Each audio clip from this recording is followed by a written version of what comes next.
Good evening, everybody. My name is Jacoby Nunn, and I will be your host and moderator this evening for our Think Tank event. I appreciate you being prompt, but we are going to give a couple minutes for some additional people to join, and we will be getting started at 6:05. Thank you.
For those of you all who have joined, and this may be your first NSN event, just a little information about NSN.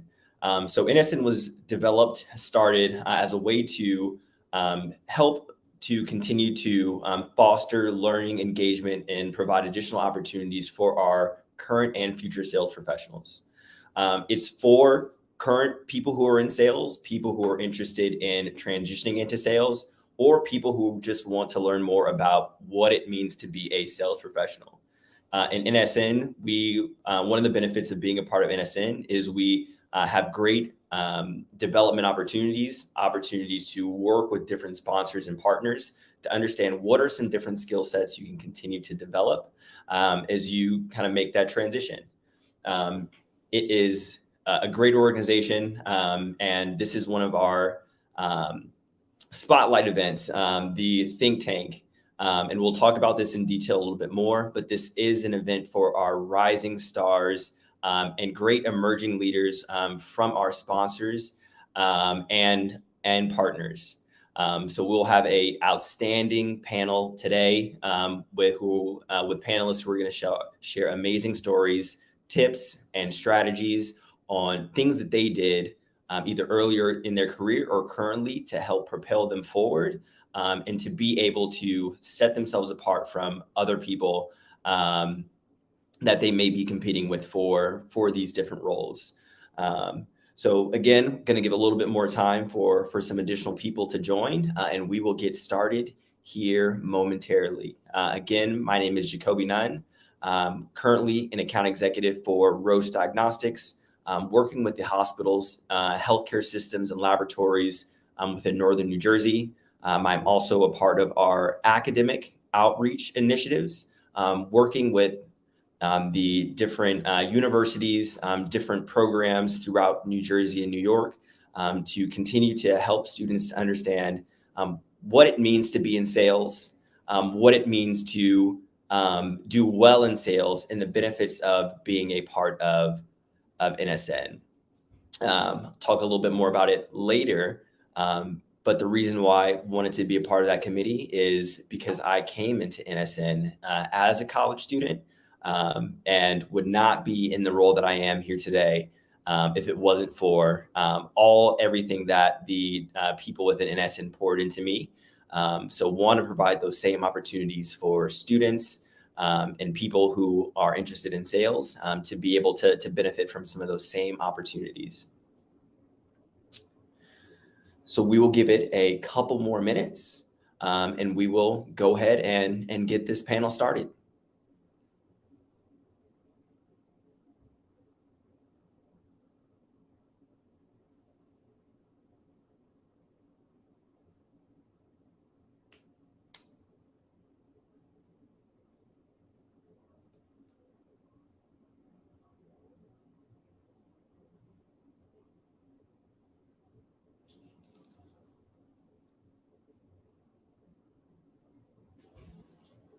Okay, so the time is now 6:05. Want to start off by saying thank you to everybody who is joining us this evening. I know you can be doing a lot of things with your time, so we really appreciate you taking the time to join us on our think tank panel this evening. Um, for those that just joined us, my name is Jacoby Nunn. I will be your host and moderator this evening. I am currently an account executive with Roche Diagnostics, working with the hospitals, healthcare systems, and laboratories within Northern New Jersey, and also a part of our academic outreach and membership committees with NSN New York, New Jersey chapter. Just a little bit of information about NSN. It is an organization for sales professionals by sales professionals. What we like to do is to work with either current, future, or prospective sales professionals to help them to develop those sales skills and communication skills to not only better sell to the clients and customers that they work with, but also to better understand how they can sell themselves to either get a new role, make a move into leadership, into a higher paying position.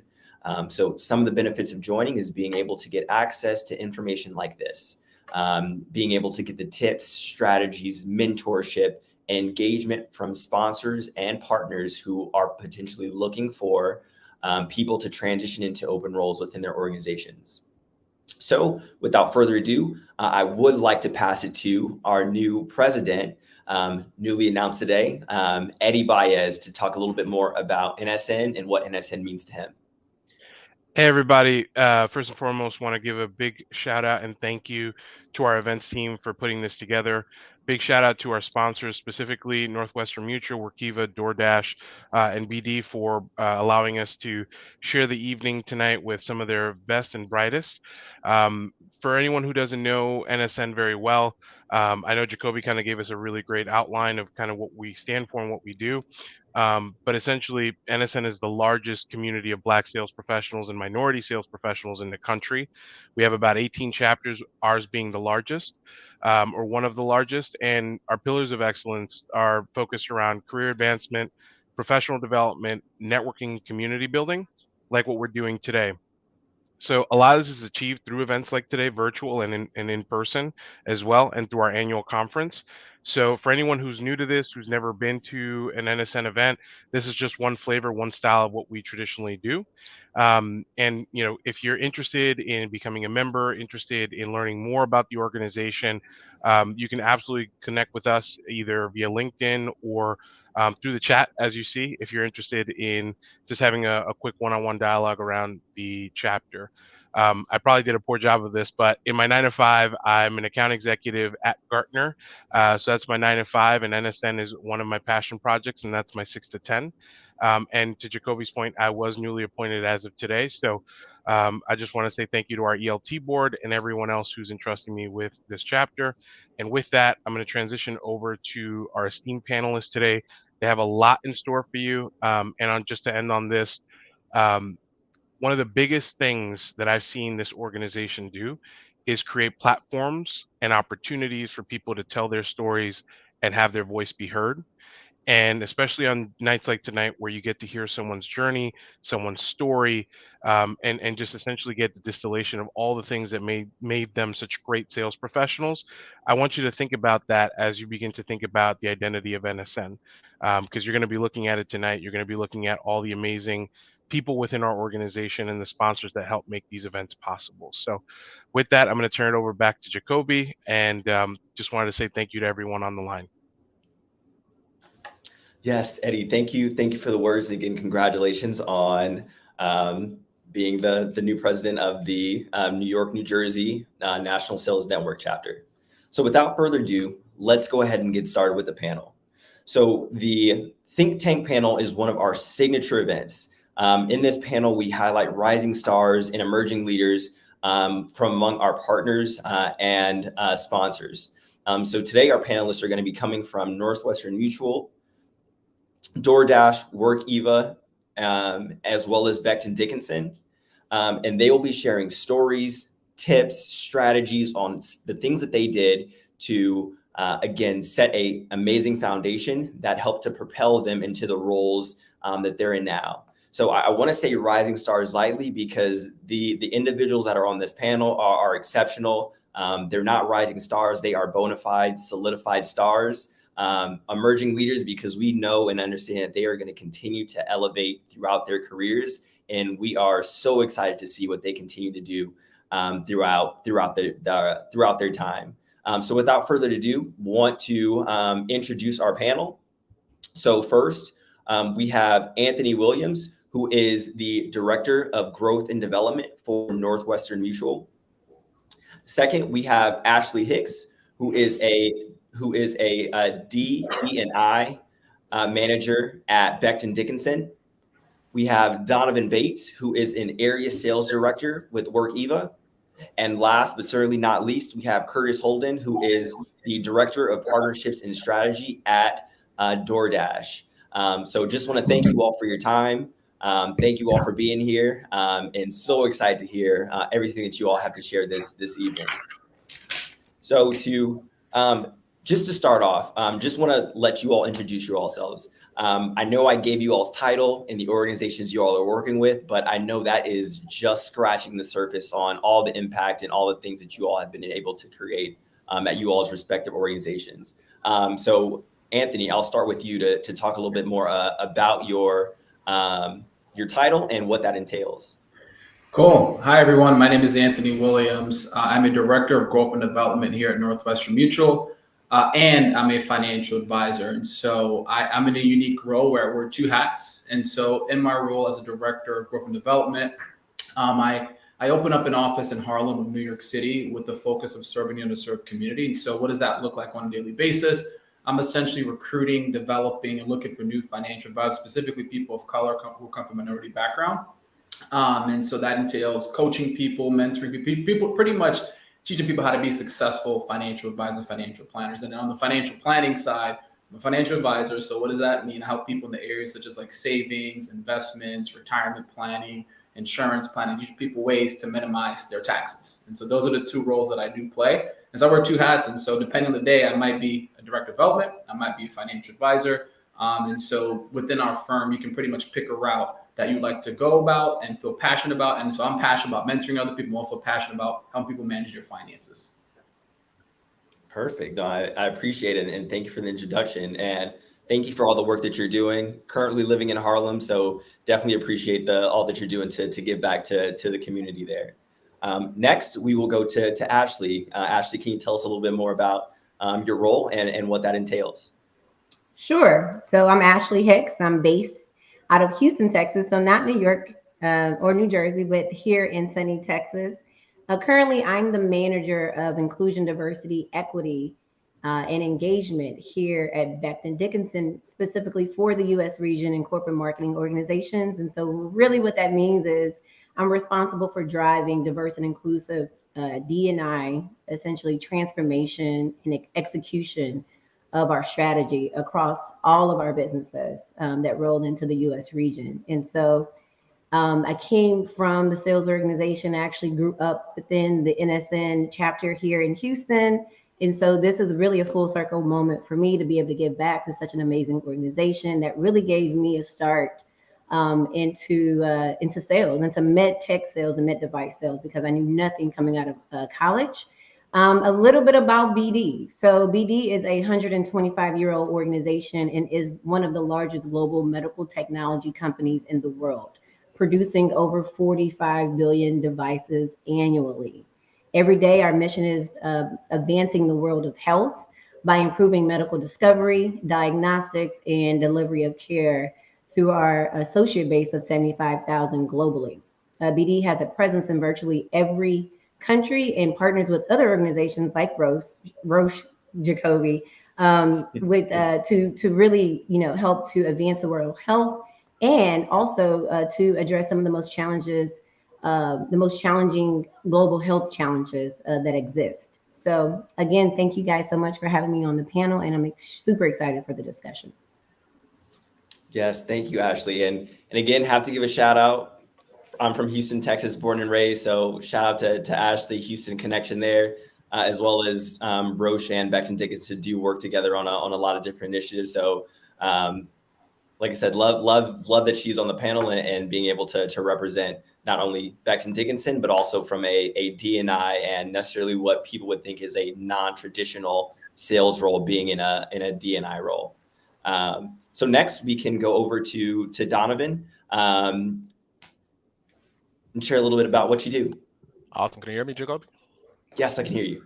Awesome. Well, again, Donovan Bates, I'm excited to be here. I'm actually new to NSN, so I'm actually probably an amateur in comparison to experience, but it's super excited to be here and just be a part of the panel. I'm actually located in St. Louis, Missouri. So if there's anyone out here from St. Louis, to throw the L up, right? But I've been at Workiva. I'm actually an area sales director. I've been there almost a year. It'll be actually a year next month, actually, which is crazy to think about out loud. But we're a publicly traded company in a nutshell. So what we do is that we sell into financial companies. I work specifically with our PE and REIT firms, so essentially private equity or REITs. So my team of 5 regional sales directors, they sell into the entire U.S. So we have the entire map to kind of sell into net new logos. So what we do is that we essentially simplify complex reporting processes. So we have non-financial and financial. My team is on more so the financial side. Our team actually started about a year ago, so we're still super new, but we're emerging into the company. They've been doing some phenomenal things, but overall, Workiva is a really great place to be at. I think Emily from our talent acquisition is actually on the phone or on the line rather, so she can drop a link into our careers page to see if there's any opportunities that anyone may be looking at in the sales realm. I know we have some regional sales director roles that are present. We've got about 20 locations globally. I think we actually have one in Manhattan, which is probably close to where a lot of people on the call are at. I know there's a lot of East Coast here. I'm probably the only person in the Midwest on the call, which is totally fine. But nonetheless, excited to be here and excited to be on the panel. Thank you for that. So yes, I want to, and I'll definitely bring this up as we continue to go through, again, amazing panel, representation from across the US. So even though this is for the New York, New Jersey chapter, there is representation from across the US. So experience, knowledge, that again is going to be great. So again, Curtis, let's round us out, and then maybe you can show us how to play that piano in your background a little bit. No, that's a virtual background, so I will not be able to do that. But I'm also really excited to be here. And like Donovan mentioned, this is actually my first NSN event. So outside of being on the panel, looking forward to just being part of the experience and then, delving in a little bit further with the organization afterwards. And a little bit on me, I'm a director of merchant partnerships and strategy at DoorDash. I've been with the firm for about 3.5 years now, and was actually part of the team as we went public in 2020, which is extremely exciting. I had started my career in the investment banking sector, so coming over to a tech company that went public was a really awesome experience. And in terms of my org scope, we manage about 500 premium SMB accounts, and we're tasked with, so we're actually on the post-sale side. So these merchants are doing 7, 8, and in some cases 9 figures on DoorDash over various periods. And what we're looking to do is ensure that we're growing them quarter over quarter. And as a tech company, we're constantly iterating with new products. And from a consultative perspective, figuring out what makes sense to continue to amplify their brands. And so, yeah, I've been within this specific organization the whole time. And a little bit about DoorDash at a more macro level. It's a company that was started about 9 years ago. The way that most people think about it is it's a food delivery company, but that really just scratches the surface. It's a logistics and tech company that I think has mastered last mile logistics. And so we're now the #1 market share leader in this space, and restaurant merchants are our hub. But what's been really exciting during the pandemic is we've been able to use last mile to start adding on different spokes. So whether that's delivering grocery, retail, and a few other things. And Cordell from our recruiting team is on and can also drop in some links as it pertains to opportunities at the moment.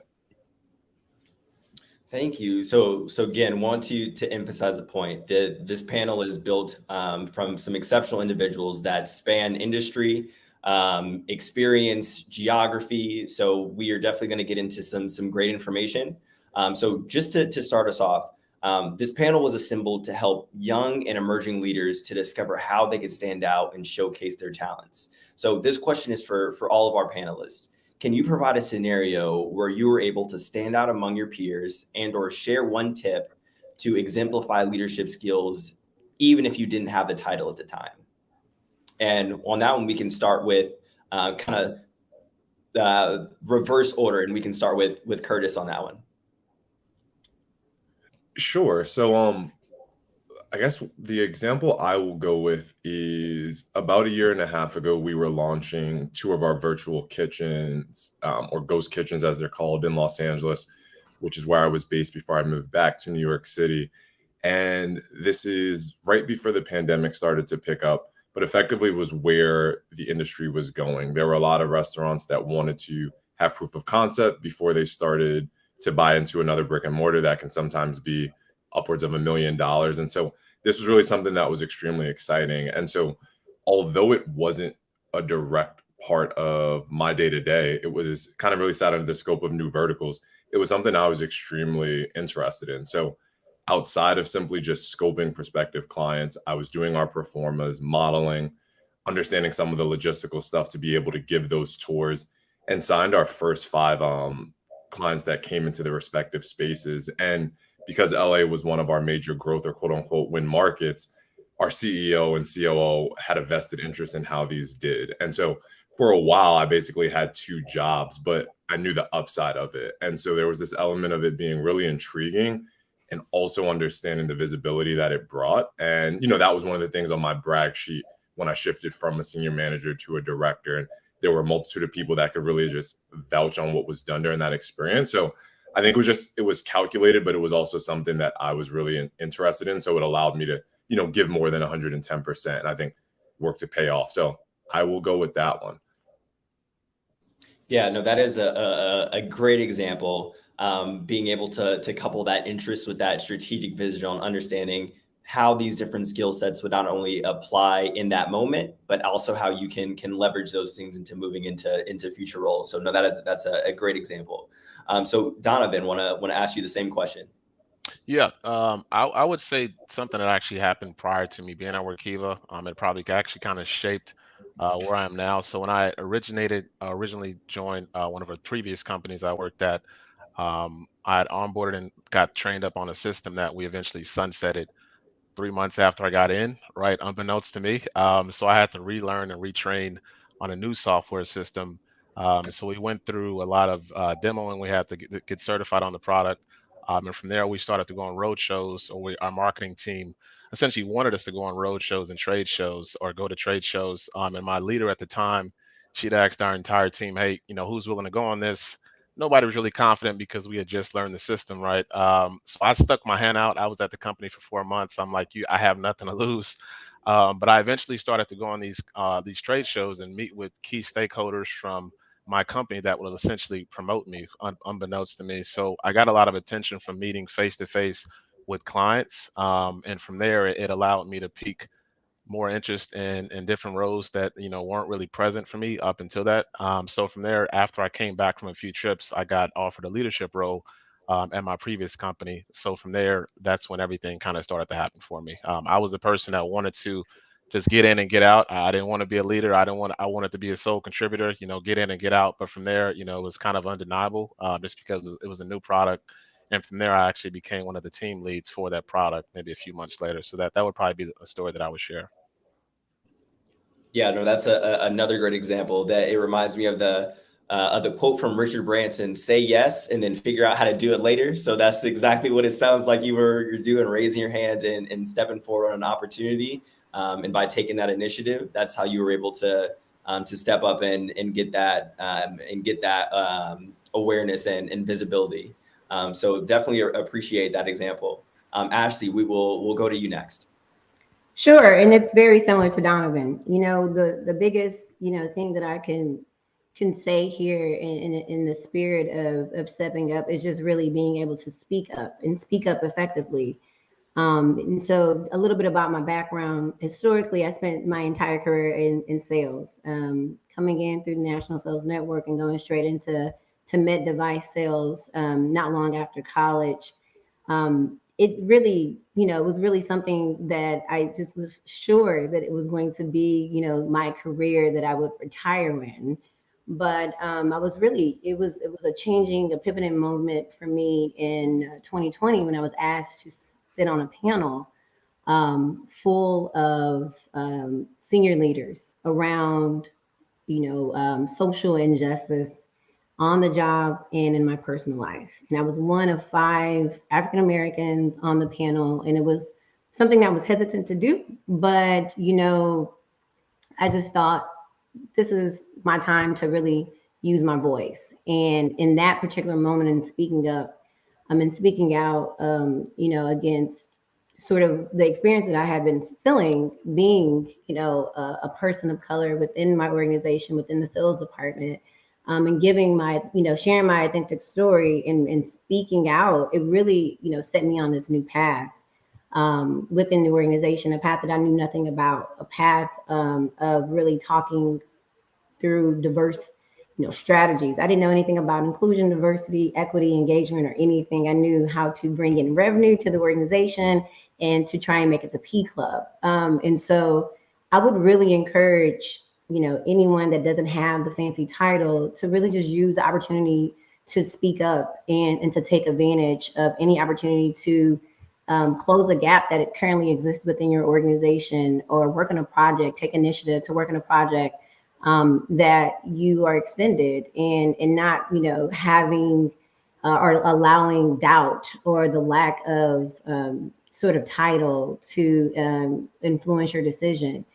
Had I not had the courage to speak up and speak out on that panel, and then continuously go into strategy planning and be included in all of these inclusion calls, right, and conversations, I would not be sitting in front of you today doing the work that I'm doing and I'm so passionate about. And so it's really just taking the opportunity to raise your hand and taking advantage of a situation that could possibly never come your way if you don't take advantage and raise your hand and take, use your platform or your voice to create your own pathway.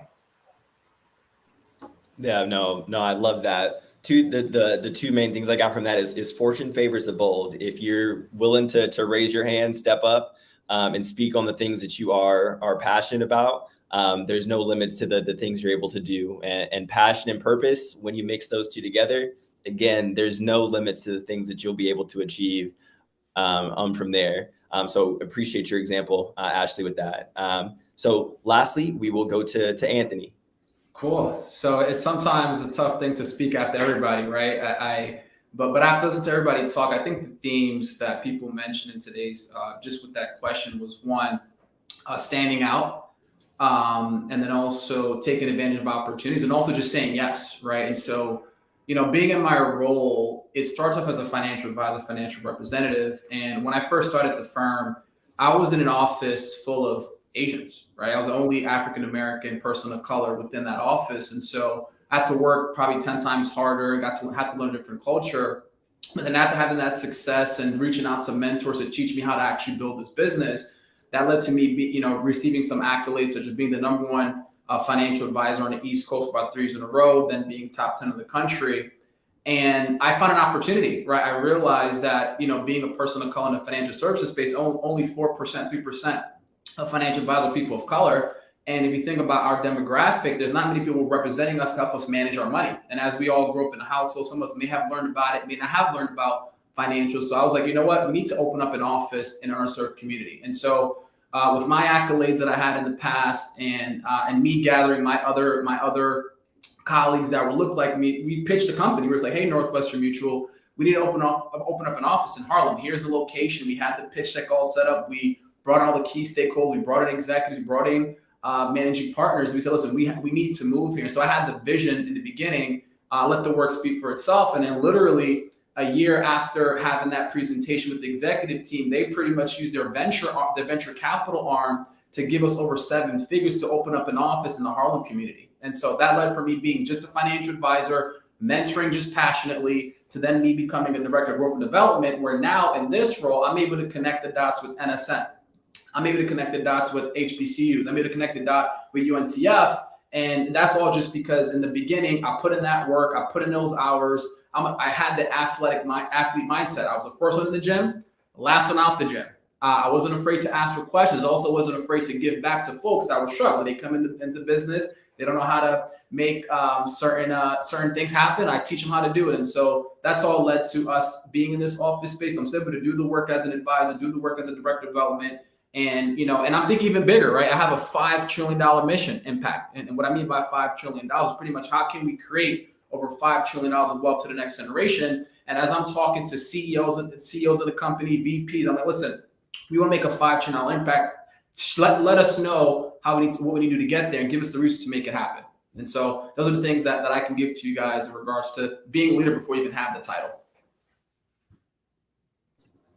No, I love that. In the informal leadership, has the saying goes, hey, if you want to go fast, go by yourself. If you want to go far, do it as a group. So not only did you see the gap, you saw the vision, you pitched that to a team that could help and support you, and you were able to get that done. So great, amazing start. Like I said, audience, this is going to be a great panel. The information and everything that you're going to share. So I hope you have your notes, your pen ready as we continue to go through. So for our next question, and just kind of here, not recently, within the last several years, we've seen a lot of energy from our young, early in career emerging leaders to really being able to go after and go for the things that they want to do.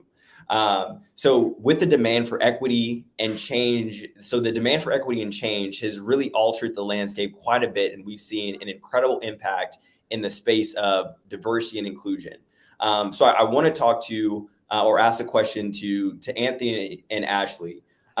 So can you both share a time where you had to display courage? And Ashley, can you speak to the courage when it went from shifting from being in a sales role to shifting into a diversity and inclusion role? Yeah. I mean, Ashley, you can take your credit. I mean, I can actually, ladies first. Go ahead, Ashley. Such a gentleman. No, thank you. You know what? Courage has really been the theme of my journey here over the last 2.5 years, right? As I mentioned earlier, I have a sales background. I'm used to being in the field. I'm used to being out in front of customers. I know nothing about corporate, right? I know nothing about HR. I knew nothing about inclusion, diversity, equity, or engagement. But I knew one thing. I knew I wanted to see change in the organization. And I saw that there was a gap, right? I understood that they really didn't have a true strategy on how they went about recruiting and pipelining diverse talent, right? And so thinking through that, getting connected to the right people, leveraging platforms like this to connect into the world. We are a large organization, like I mentioned earlier, 75,000 associates globally. And I just started to network and meet the right people to amplify my feedback. Started to develop a business case on providing insight as to what my particular recommendation would be. Organizations like National Sales Network, for example, we did not have a strong partnership, but yet we had a gap that existed within our sales organization on the lack of diversity that was represented. So to me, that's low-hanging fruit. You want to pipeline more diverse talent into your sales organization, but you're not going, to organizations that could deliver that talent. And might I add, top tier talent at that. And so it just really, set me on a new journey, but it did take a lot of courage, and it took a lot of financial courage, right? Because I'm coming from a very lucrative surgical sales career to now go on what we call the inside. And, it was a bit of a pay cut, and it took a lot of aligning internally with my family to ensure that this was the right step. But I will say that courage started to transform into purpose and passion. Jacoby, I think you spoke about it earlier. And once the purpose and passion takes over, the fears and everything that comes along with having to take the courage really starts to dismantle, and you begin to be empowered and encouraged, and then you start to grow. And that for me led to the first opportunity to create a role that didn't exist before. And that was a role focusing on how we go about not only partnerships, but diverse partnerships within the organization, and being able to attract diverse talent, and then standing that up, and then also leading into a new role that I was just promoted to thinking about it from a national perspective of not only just attracting diverse talent, but also how do we retain that talent? What programs do we have internally to keep that talent engaged? What type of career development opportunities do we have for that talent? And then most importantly, how are we promoting that internal diverse talent? So courage led me to my dream job. And so for all of you that are scared to take a leap, also getting into other functions of the organization outside of sales, I am a living witness that it is okay. And the grass can be greener on the other side as long as the courage meets purpose and a passion. Be courageous. And like Ashley said, hey, passion, purpose, helps to dismantle fear, and the courage to continue to progress stands out. So Anthony, before you go, I want to just kind of preface and say, this is kind of, you got into this a little bit when you talked about your scenario or your example of being able to, your example of what helped you to stand out. But I want to dig in a little further and see, can you speak on the gap and need in the community that you saw, and then the steps you took to be able to make sure those needs were filled? Yeah, so one of the need that I saw was that there was a lack of financial literacy, right? And also one thing that, if you guys do any research, you know that the African American minority household income has been climbing up over the past few years, and some of us has been trained to keep it with the Joneses. Some of us have been trained to not watch your budget, not understand your retirement plan, your stock plan, your commissions. And so that, keeping up with the Joneses plus lack of financial literacy led to people wanting to build wealth, right? But not having the education behind it, but also not having the representation, right? And so, I'd say that maybe, 80% of my clientele does look like us at the end of the day. And every time I'm having a conversation, at the end, I'm always asking for feedback. And they say, Anthony, I'm happy. I feel comfortable discussing this matter with you because I feel like we can relate. I feel like you understand. I feel like we can talk about the same things versus me speaking with someone that doesn't look like us. They may be a good person, but I think they cannot relate. So once I understood that there was lack of financial education, there was a lack of representation, there was a lack of just overall giving good advice out there, I was like, you know what? We need to have more people like us to be in this industry. And so when I think about closing, people, they ask me all the time, Anthony, how do we close the financial wellness gap? How do we close it? I'm like, we need more people of color to be financial advisors. That simple, right? Because there's been times even, I would have meetings with people and they'll have, they'll be wealthy, they'll be high income. Like, hey, listen, have you spoken to an advisor? Like, yeah, Anthony, I spoke to someone, a few months ago, and they were being too aggressive. They were being too salesy. They wanted me to take a leap that I wasn't felt comfortable with. And because I understand where they're coming from, because I understand where I'm coming from, listen, let's take small steps. And because I'm making people feel comfortable around just taking action and moving forward, now we can close that wellness gap. And because I've been able to master that process, I'm able to tell the company, hey, company, this is what we need to get done. And literally there's been thousands of dollars to be able to invest into our community to be able to make that happen.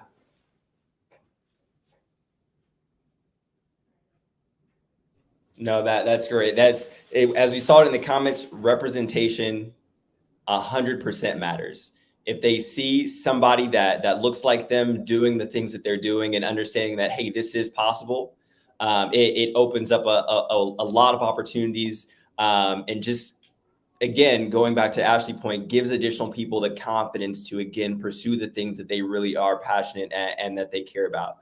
So I definitely appreciate that, Anthony. So as we move into the next question, again, talking about representation, want to go back to what Eddie mentioned when he was talking about it in the benefits of being an NSN. It is a organization that is built for African-American minority sales professionals. So if this is a sales as a career that you want to go into, this is where you need to be able to see people who look like you, do the things that you want to do. So, hey, great opportunity. And we can continue to talk about that later on in the panel. So as we move on to our next question, I want to go to Donovan. Again, kind of basing off your example of what helped you to stand out from your peers, you talked about that there was a little hesitance going from the individual contributor to the people leader role. So now that you are in a area sales director role and you have regional managers reporting to you, that takes a lot of responsibility. So can you talk a little bit about the power of self-awareness and how to navigate different personalities and perspectives, and how that's important to being a leader? Yeah, I mean, it's super critical. And I think I actually kind of touched on it first, just being your most authentic self first. I think, your team, will smell it out if you're just, going through the motions. I think you have to put everything you have into the role. But for me, it's really simple. You have to build relationships with your team. My father-in-law, he always says, get to know your people. I mean, it's the same thing in business. You have to get to know the people that you work with, because they're going to be the people that you essentially work with every day. So for me, it starts with getting buy-in, right? And to get buy-in, you have to understand each and every individual's why, and why they do what they do. Everyone in sales who is in sales that's probably on this call knows that sales is probably one of the most difficult up and down roller coaster of emotion types of positions, because a lot of it is up to you, but some of it is also up to the client, and some of it is also out of your control, right? So being able to be emotionally present and sometimes, take the emotion out of it and just be strictly business is tough. So being able to understand my team is crucial. I can't always, in team meetings or in one-on-ones, I can't always talk to them the same way because they receive information differently, right? So that just takes having that cadence of conversation weekly, sometimes 2 or 3 times a week, understanding where they are in deals, understanding where they are with the sales cycle, what's going on, what can we do different or better, right? The formalities. But it's also just taking time to allow them to decompress, right, outside of work with me. Whether that's talking about a house that they're going to buy, whether they're about to get married, whatever the case is, they have that transparency and they have the vulnerability factor to trust me enough to talk to me. Because a lot of times, depending on where you're at in your sales career, a lot of what you do in sales is also correlated to in-house, right? What's going on at home. A lot of it correlates to how you're doing at home. Everything kind of reverts back to the same thing. So for me, it's ensuring that we have a great foundation of trust, and that's from a team perspective and also from an intimate one-on-one perspective. Getting that buy-in, understanding the why, understanding what motivates them, because as I mentioned earlier, everybody knows, sales is up and down. So during those lows, I want to be able to effectively communicate to my team in a way that it makes sense for them, versus just giving general communication that may not sink in, that may not have the substance that they need to get through whatever hurdle they're facing.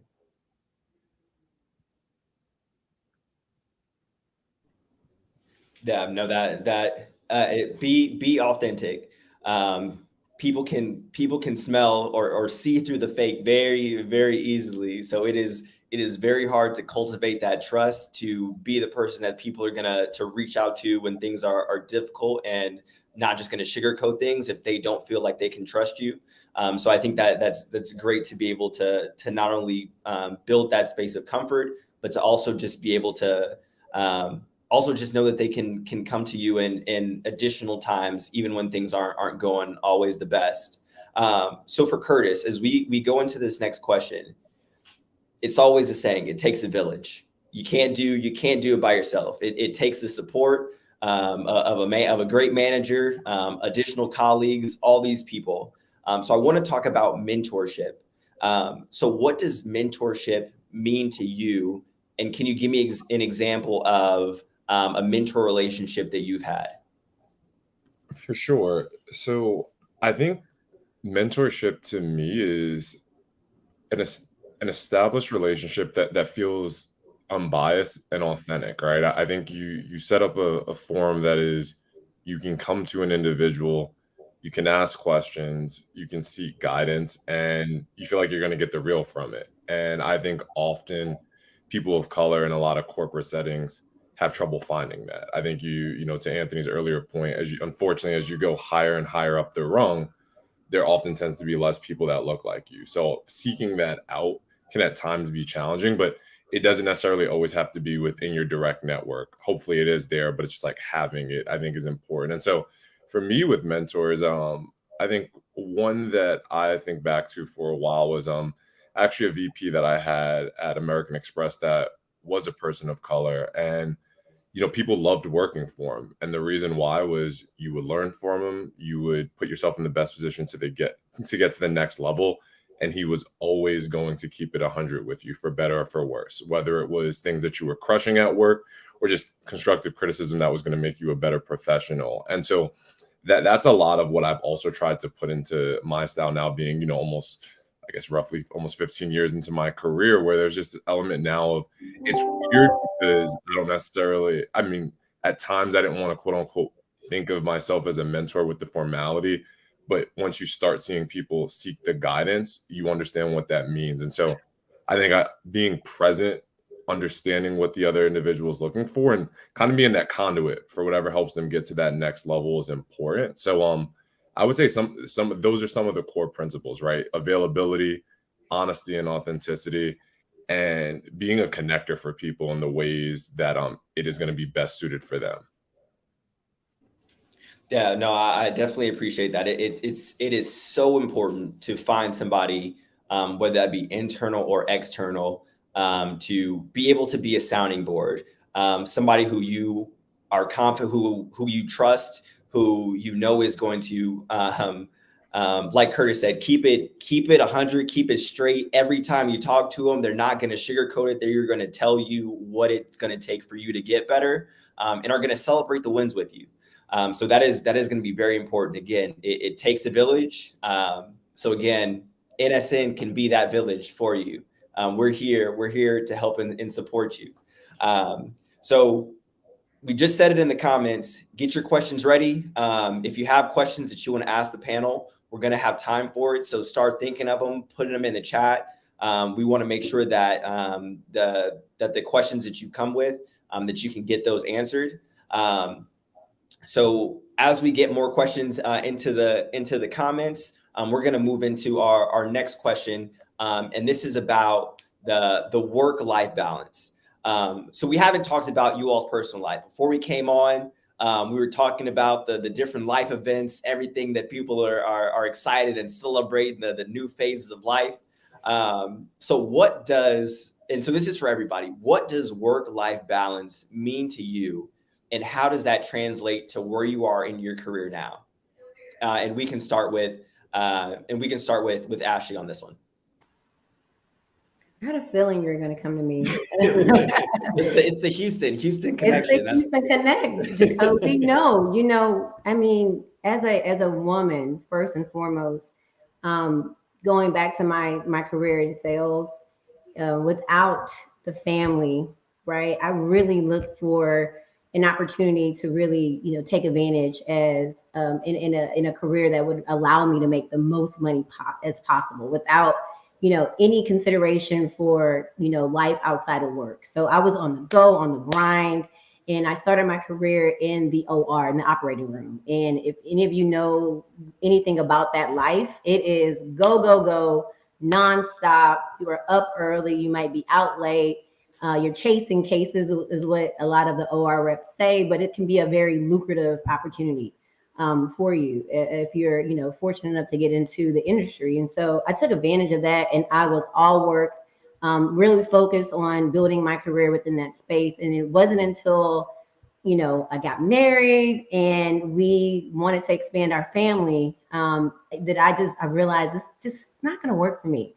And so I looked for an opportunity that would allow me to still pursue a career in sales, but more on the account management side, because the operating room sales could be a lot of the sort of the generation of sales, but also account management as well. But it's really a grind and a hustle. And so I was looking to get out of that. And that's when I came into BD. So I failed to mention earlier, I've been with BD for 6 years now. And most of that has been in the sales organization. And I came into an industry, a division of, if you will, of BD, that really allowed me to kind of switch into that account management piece. And that was a saving grace for my marriage, me as a mom, how I showed up, and the opportunity to really have that work-life balance. So I wasn't up early chasing cases, trying to catch up a physician, or out doing dinners late at night, but rather at home with my husband and my, firstborn, and then transition over into my secondborn. And it just really gave me that work-life balance. So any organization that is not going to allow me to show up as a mom and a wife first is not the organization for me. And so BD gave me the opportunity to really, pursue this account management position that really kind of gave me that 9 to 5 balance that I really needed to really show up the way I wanted to, especially with young kids, right? Being able to go to these little fun events at their preschool and muffins with mom, or coming in and do lunch with them. Those opportunities would not have been extended had I been in a career that was just go and grind. So thankful for the opportunity to come here and do that, and then also for the new opportunity I have within D&I. No, I love that. That was something that when we were talking prior to starting is, hey, those early childhood years, they go by fast. So you definitely gotta cherish them and take advantage while they're there, because you're not gonna get them back in the future. So yeah, next we'll go to Donovan. Awesome. Yeah. Same as Ashley. I mean, I came from humble beginnings, and like you mentioned, Jacoby, we didn't get too much into it. But when I first graduated college from Mizzou, I was selling cosmetics out of the back of my trunk, door to door to businesses. And that was probably the hardest job I think I've ever had to work physically, because I had no work-life balance. I was starting at 6 a.m. and most days, depending on where I was at with sales commissions, I would be out till 7 o'clock at night selling cosmetics. Um, Pyramid scheme, we don't want to talk about that either. From there, it kind of transitioned into working for a corporate job, right, to where you do have that 9 to 5 work-life balance. But I was single at a few other previous roles, so for me, it really didn't matter. Now, it extremely matters. I got engaged in the last year. My wife, hopefully she's not on the call, she wanted to get married in 7 months, right? So that's extremely difficult in most cases, especially during COVID or post-COVID. So for me, being at Workiva has just been a great experience. For one, they offer a mental health day per year. I think we may have had 2 last year. I've never heard of that until joining Workiva, so it's been great. And two, I didn't feel like, if I had to take a sudden leave of absence for a day or so, just based off needing to speak with vendors or whatever the case may be, I didn't feel any wrongdoing on Workiva's part. So just having the flexibility now is super critical. Just to Ashley's point, trying to start a family, extend a family, is super important. Now, so I would say the same thing. If I'm not able to feel comfortable doing what I need to do outside of work at a company, it's not the best place for me to be. But I've experienced nothing but good things at my current role or my current job. So he also did mention it, so I'll mention it. He also just got married not too long ago. So we're gonna say congratulations on that as well. So Anthony, we'll go to you next. Yes. So for me, I mean, that's something that I'm always going back and forth with, right? Work-life balance. For me, it's much more like work-life flow in a sense, because, being in this type of role within the Northwestern Mutual system, it's very entrepreneurial. I'm essentially an independent contractor and business owner. And so my first few years, best believe I was up at 5, at the office by 7, left at 8, got home at 9, had a conversation with the girlfriend from 9 to 10, went to sleep, rinse, repeat. And it was like that for me for about almost 2 years, 3 years. And it got to the point where I burnt out. I was like, I don't know if I want to do this anymore. I lost some of the passion behind the work.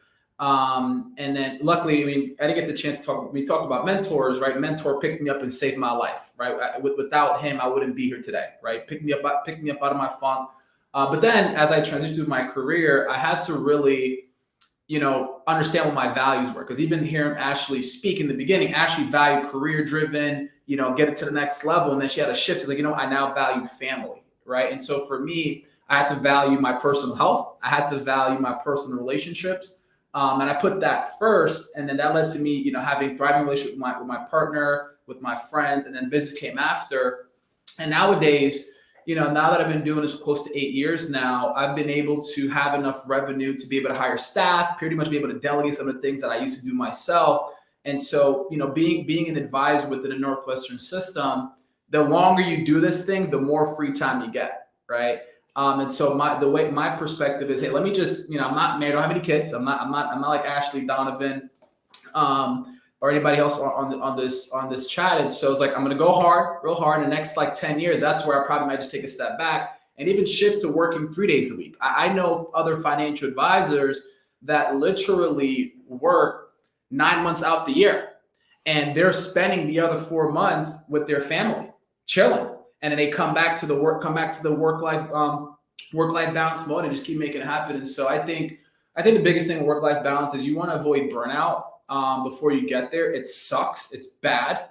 I never want to go back to that place. And then in order to avoid that, you really have to understand what your values are in the beginning. Like if you value work, okay, cool. Lock in, grind out. But if you value spending more time with your family, your friends, your hobbies, put that first. Because at the end of the day, work is always going to be there. I think I was listening to a podcast the other day. It was like something on Instagram. I don't know. The guy talked about what people regret the most at their deathbed. And it was like, I wish I didn't work so hard. I wish I spent more time with family and friends. And so we got to really explore what are your true values behind just your life in general. Put the values first and then put the work after, and everything else is going to work out. Know your why. That is going to be very important no matter what phase of your career is. Know your why. Early in career, you can grind it out because, hey, you have the ability to do that. But as you find that significant other, as you get married, as you start to have kids, your priorities and your why changes. So you need to make sure that you're in a conducive environment to make sure that you can really step into your why. So want to go to you, Curtis. Cool. Yeah, I think just piggybacking off of Anthony, for me, it's centered around like non-negotiables and being okay talking to whoever you report into about what those are, probing on those early in the interview process, because I think at times people might just want the job, but aren't really willing to unpack everything that it comes with. And so I think you have to know where you're at any point in time, what those non-negotiables are, and if the company is willing to meet you halfway. And so, yeah, I was talking to the panelists about it. My wife is literally 3 weeks away from giving birth to our daughter, and it's going to be my first child. So, or ours, excuse me. So with that, I know things are going to drastically change. Like what Ashley alluded to with her first child, I think that's probably where I'm at, 8 years before her. And just this element of, I think I'm going to be just as motivated to provide for my family, but like showing up has to look drastically different at work. And I think the name of the game for me when I return from parental leave is going to be, how can I give the most efficient 8 to 10 hours in a day when I need to step away for childcare, to help my wife, to do anything?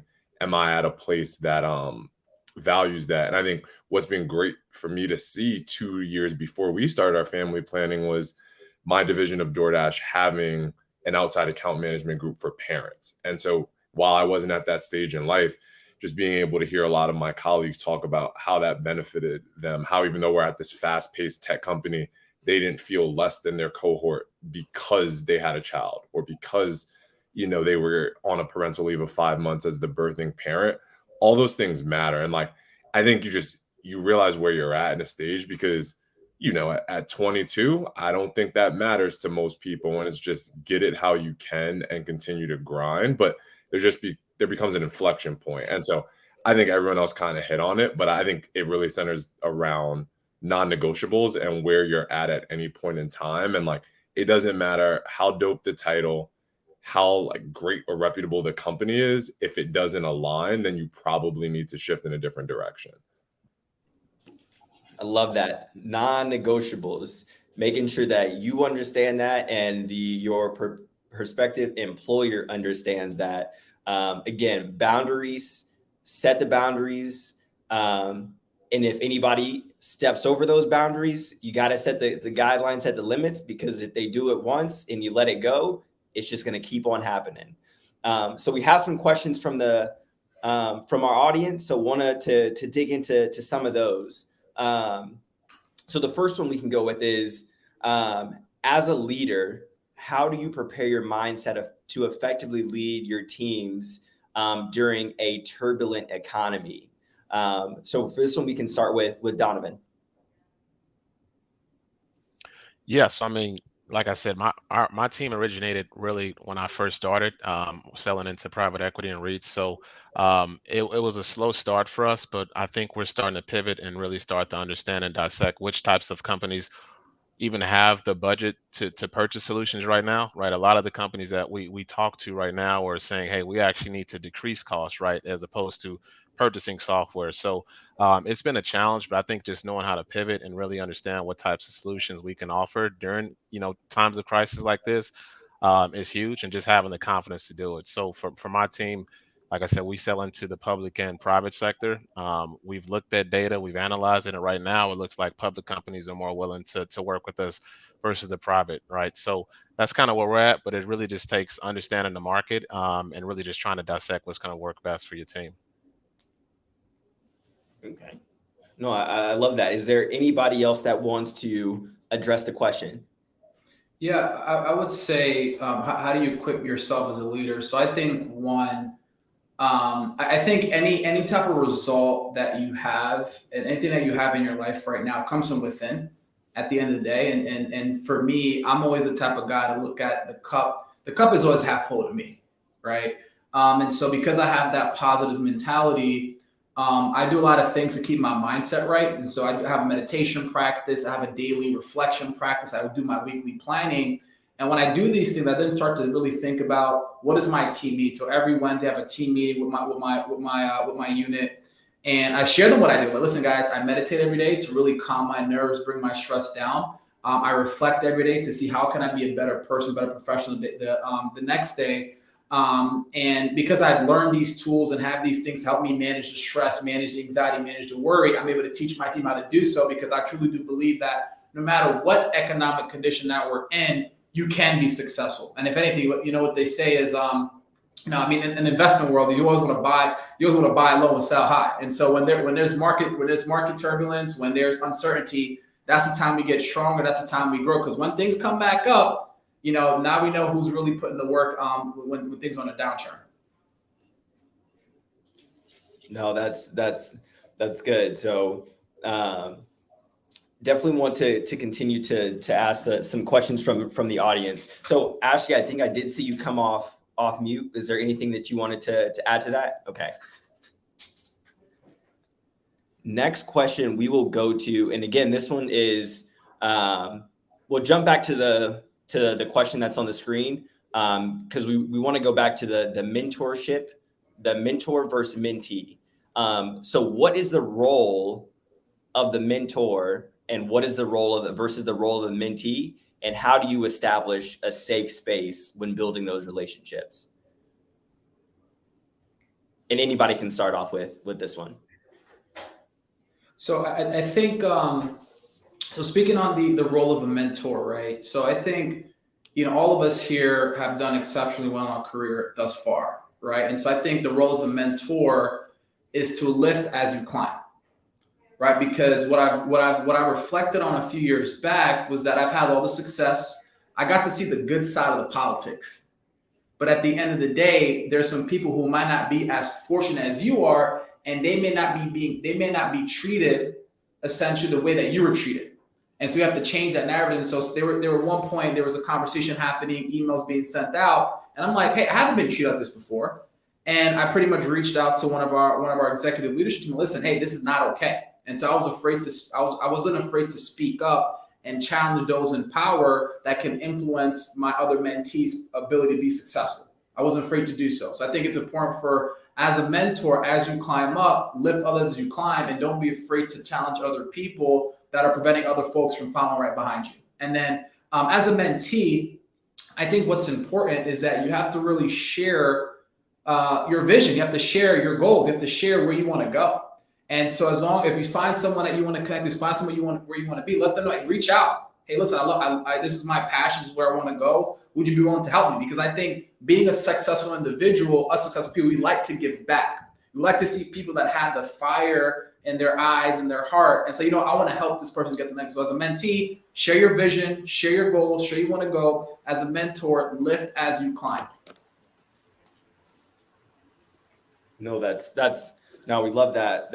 The advice of, and this was something that that Curtis hit on as well is being able to give back. So not only being able to establish those mentor-mentee relationships from yourself when you're looking for a mentor, but also being open and willing to be a mentor to somebody else, because you never know what circumstances, what situation somebody's coming from. So you always want to be sure that you are, if somebody's willing and asking for it, and you know they're going to actually be actionable with the time that you're spending with them, always want to make sure that you can be available to help that next generation, that next leader, that next person to be successful. So before we move to the next question, I do want to give opportunity for another panelist to answer. Sure, I can jump in. So going from one function to another function, as you can imagine, from a sales function to HR, I was terrified in a sense that I know nothing about human resources. And so I really had to reach out. And what I found, to Anthony's point, is people are willing to, especially, I'm so used to a competitive sort of industry where, it's mine, and people, it's all about, what you can contribute. And people are very territorial about knowledge, but this diversity and inclusion space, I've found that people are so willing to help. We're all sort of striving for the same goals.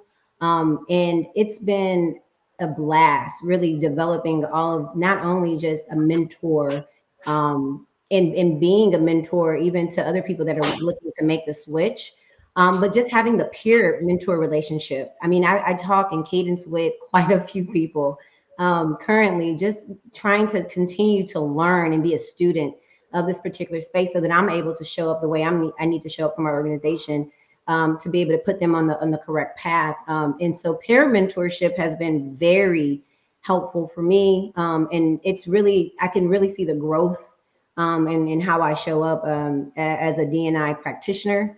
And I have gained so much value and just really listening, being prepared, right? Being prepared, showing up. I'm a huge note taker, and being a student in this particular new space has really helped me just, really summarize the conversations, kind of look over it, and then really develop, follow-up questions, and making sure that I'm establishing the next touch point with this particular individual. It's really helped me out. And I've never been such a student, I guess, in an industry as I am today. And so I would say, don't overlook sort of those peer mentors, people that you would consider on your same level in a sense. But it's really, it's a lot of benefit in really cadencing and learning from people that are your peers, as opposed to just people that have been in the industry or in your position for years. So those peer mentorships is just something that I wanted to make sure I called out, because it was something that my mentor, one of my mentors, told me to start to explore, and it's really been a big help in my particular D&I journey here at BD. Yeah, I definitely want to highlight a couple things. Was Ashley saying that there's a cadence of several people that she meets with, as well as having peer mentors. And just like an organization, just like a business has a board of directors, I say it's good to have a board of directors when it comes to mentors as well. Having a diverse perspective in terms of mentorship, experience, ideas is always a good way to just continue to increase the time you are able to learn, and the things that you're able to learn. So we can go on to the next question. So in terms of succession planning, what are the type of people that stand out to you when you're looking for those next leaders within an organization? Is it the work that they're doing in terms of ethics, mindset, or something specific that these individuals are bringing to the table? So we can go with Donovan and can go with Curtis on this one.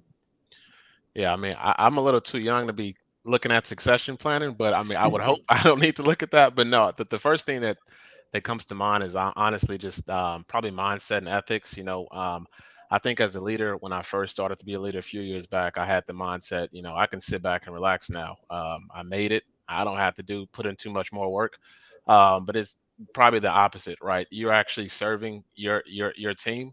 They don't serve me, I serve them. So I feel like for me, it needs to be someone that has like a serving mindset, because me having a team of 5 people, it takes a lot of work and effort. And I feel like for me, I have to serve my team and I have to serve them best. So if I feel like you're not going to have the same mentality and the same mindset, you're not going to be successful. So that's probably the biggest thing, is just the mindset and the mentality to serve your team versus thinking the opposite.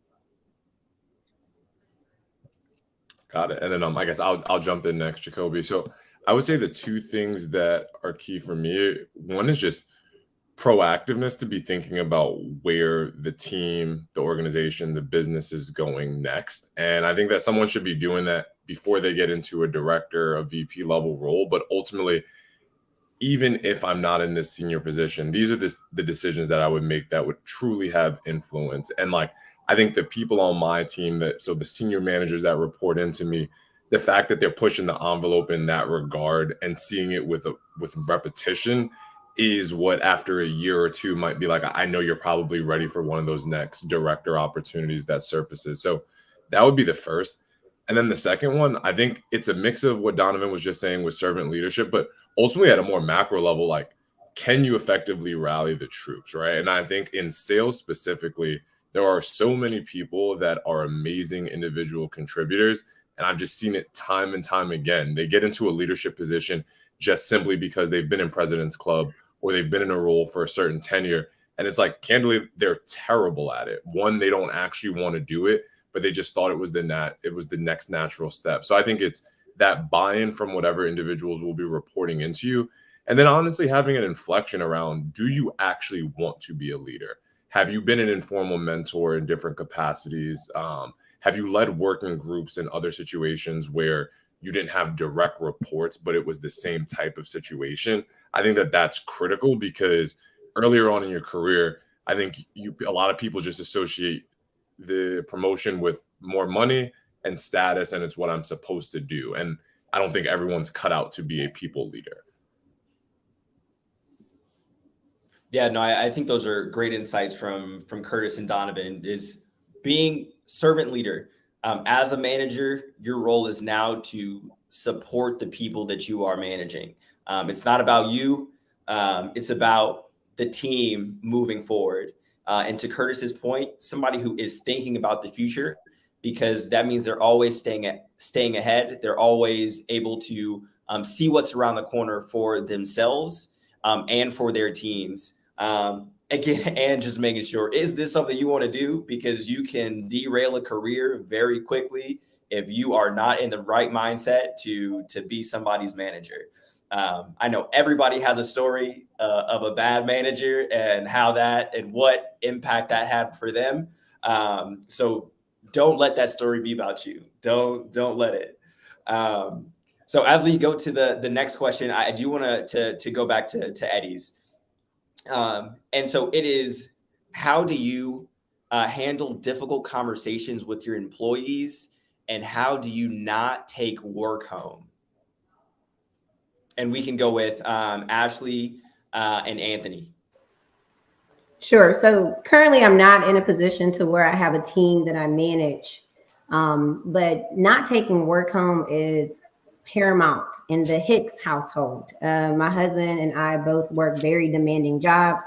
My husband's actually in the financial industry. He's actually a trader. And so if you can imagine, the stress that is placed on him daily can be immense. And then me in this D&I space, one, it's new, and then 2, if you know anything about diversity and inclusion, and not sort of being a revenue driving, division of the business, but more so of a cost center, just getting the constant buy-in and the objection handling, and really just trying to drive initiatives forward, it can be very taxing. And so we have a rule: when you walk in the door, the phone goes into the bucket. And so we are not allowed to partake in any business matters. Once we are in these doors and these walls, or I work in the walls, but once my computer goes down, my husband comes home, the kids are home, we try not to make it about work, but we are present as parents.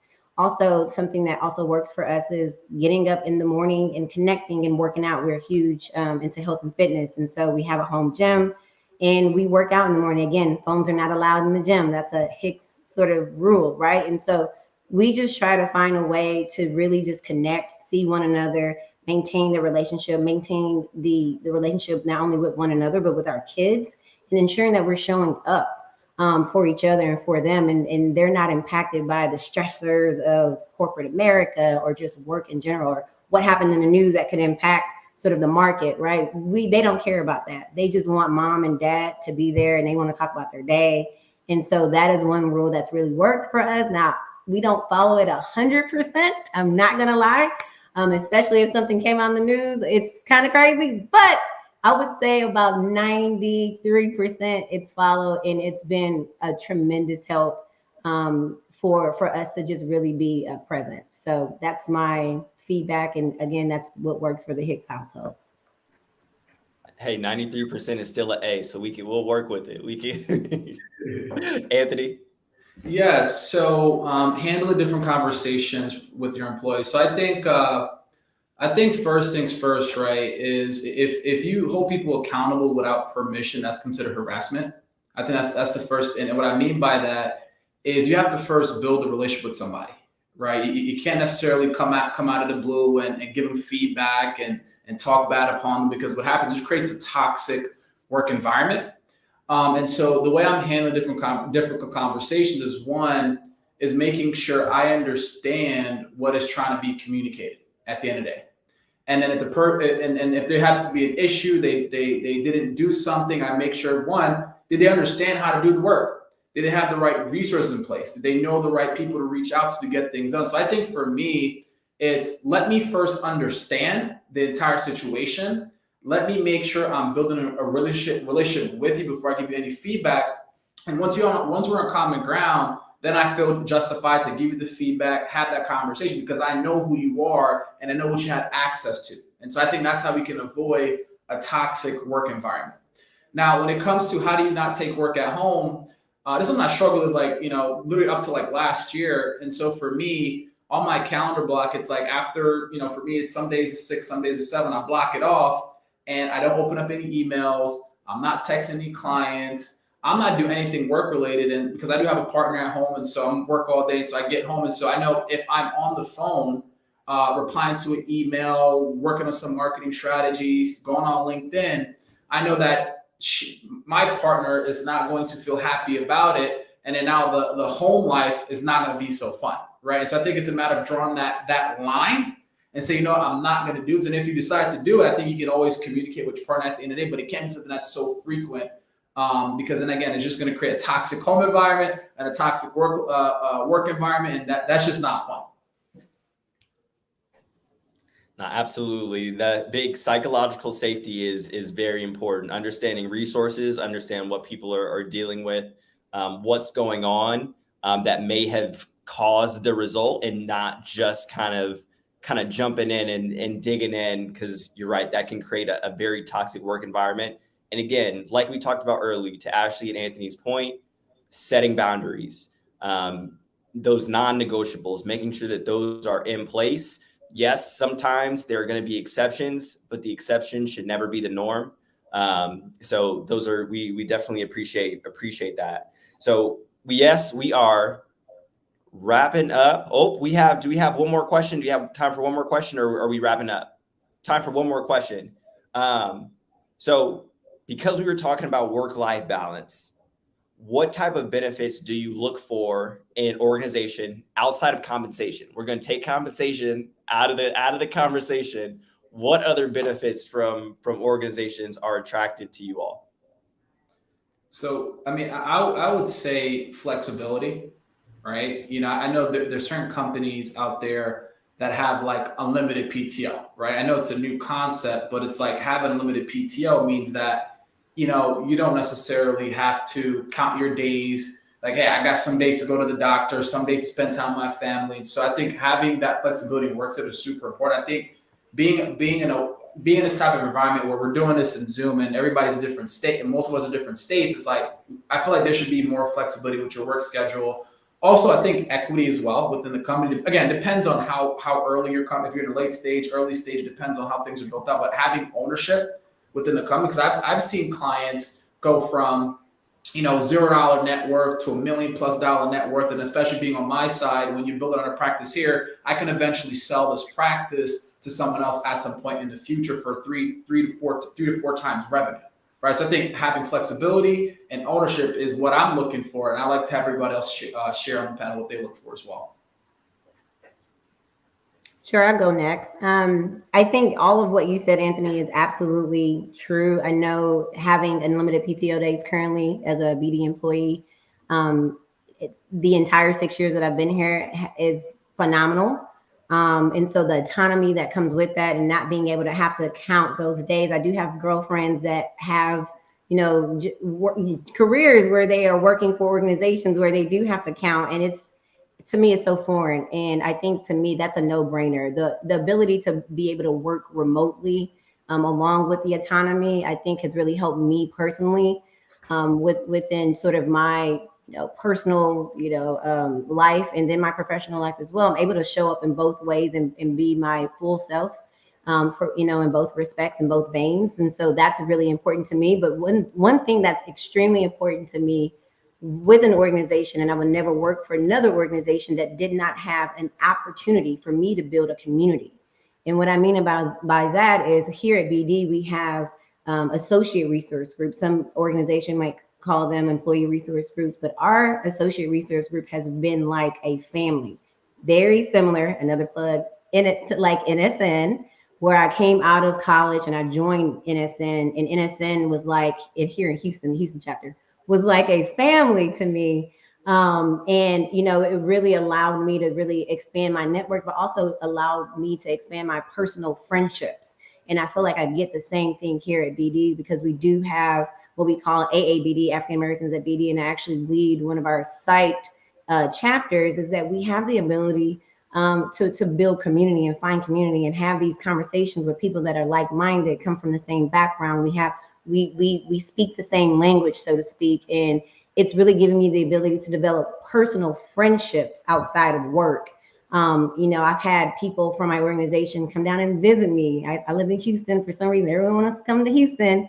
But we've had great times, and that's outside of work. And when we do travel for work and having to do the work of BD and we do things together, it's a great time. And so, I would never work for an organization that wouldn't provide me an opportunity to find community, people that are like me, very similar to an NSN. Because without that, I really wouldn't, I wouldn't really be as satisfied, I guess, with my job. So that's my 2 cents. So I can definitely understand why people want to take trips down to Houston. I get it.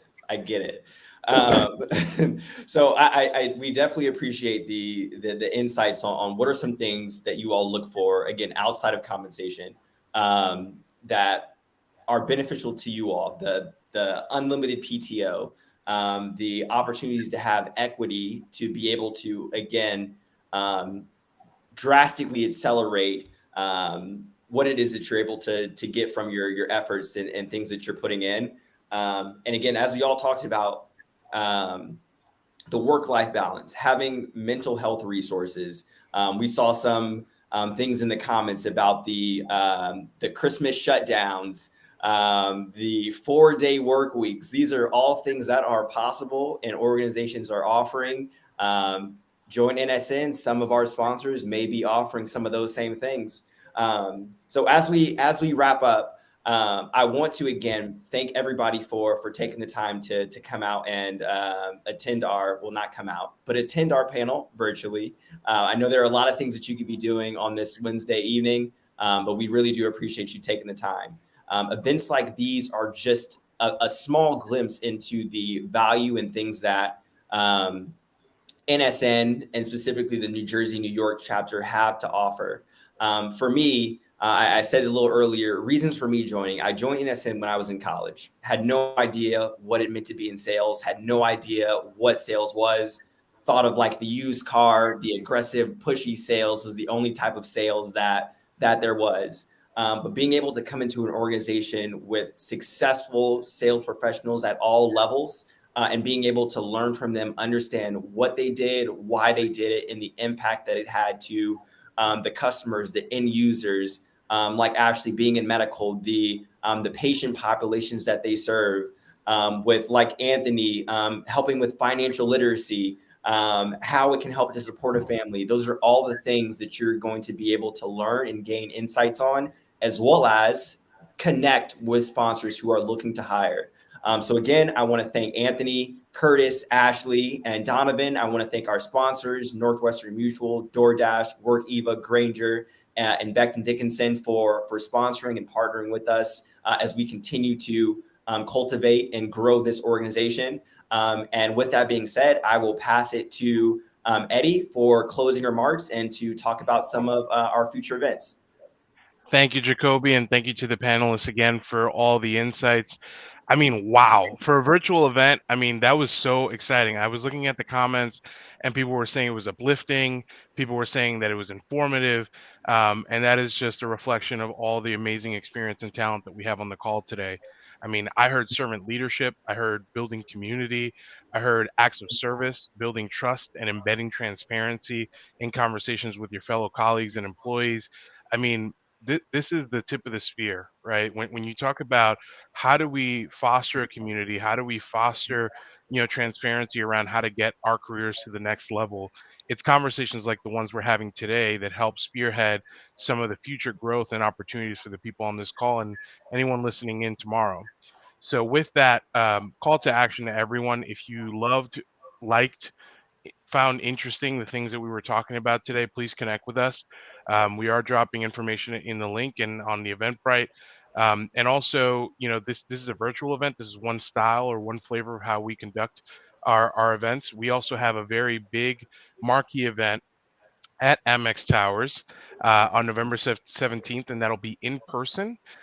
So if you're interested in getting to know us in person, getting to network and be social, and also hear amazing dialogue around some of the topics that you heard today, please make sure to join us. Please reach out to our head of membership, Jayana. And yeah, I hope you enjoyed everything. Thank you again to our panelists, to our sponsors who are on the line, and to Jacoby and the events team for putting this together. Bye, everybody. Have a good night.